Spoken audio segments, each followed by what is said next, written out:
অবশ্যই যে যোগ্য সেই পাবে। দল যে সিদ্ধান্তটি নিবে সেটাই মাথা পেতে নিব। এটা আসলে ওটা ওনাদের ডিসিশন।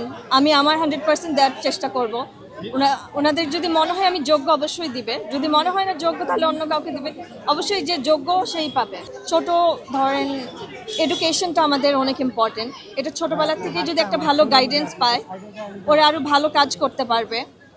স্কুল লাইফ থেকে যদি আমরা ভালো একটা এডুকেশন দিতে পারি বাচ্চাদের, ওরা ফিউচারে যে ফ্রিল্যান্সিংও করতে পারবে, ঘরে বসেও কাজ করতে পারবে। ওই সুযোগটা আরও যাতে দিতে পারি, ওইটাই আমার।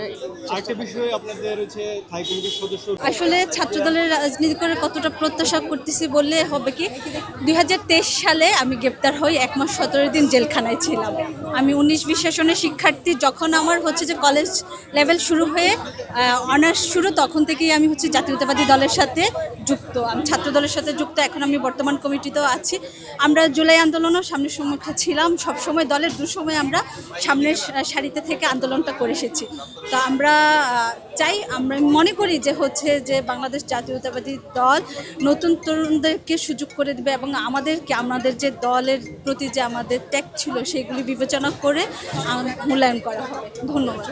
আসলে আমি হচ্ছে যে নারী উন্নয়ন, শিক্ষা, স্বাস্থ্য এবং হচ্ছে যে কর্মসংস্থানের কাজ নিয়ে সুস্পষ্ট পরিকল্পনা রাখি এবং কাজ করতে আগ্রহ রাখি।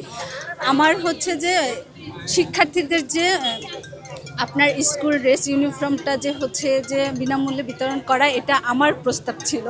যখন নির্বাচনের আগে আমাদের দল থেকে দেশ গড়ার পরিকল্পনা একটা প্রোগ্রাম হয়েছিল, সেই প্রোগ্রামে আমি আমার দলকে প্রস্তাব করেছিলাম যেন আমাদের দল সরকার গঠন হলে যেন শিক্ষার্থীদেরকে বিনামূল্যে ইউনিফর্মটা দেওয়া হয়। আলহামদুলিল্লাহ সেটা আমাদের নির্বাচনী ইশতেহারও এসেছে এবং কার্যক্রম হয়েছে। তো আমি যদি সংসদে যাই, আমি সংসদ আমাকে নির্বাচিত করে, এমপি করে, আমি চাইবো এই শিক্ষামূলক এবং স্বাস্থ্য এবং নারীদেরকে নিয়ে কাজ করার সুযোগ পাবো।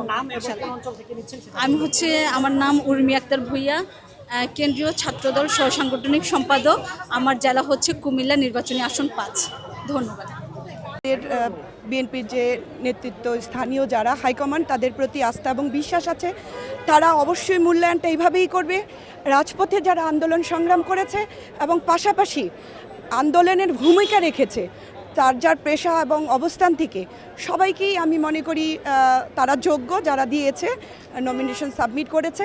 সেখান থেকে আমাদের দল যাকে যাচাই বাছাই করে সংসদে নেওয়ার মতো যোগ্য মনে করবে, আমি অবশ্যই সেখানে আস্থা রাখছি যে আমাকে দল মূল্যায়ন করবে এবং ইনশাআল্লাহ দল যে সিদ্ধান্তটি নিবে সেটাই মাথা পেতে নিব।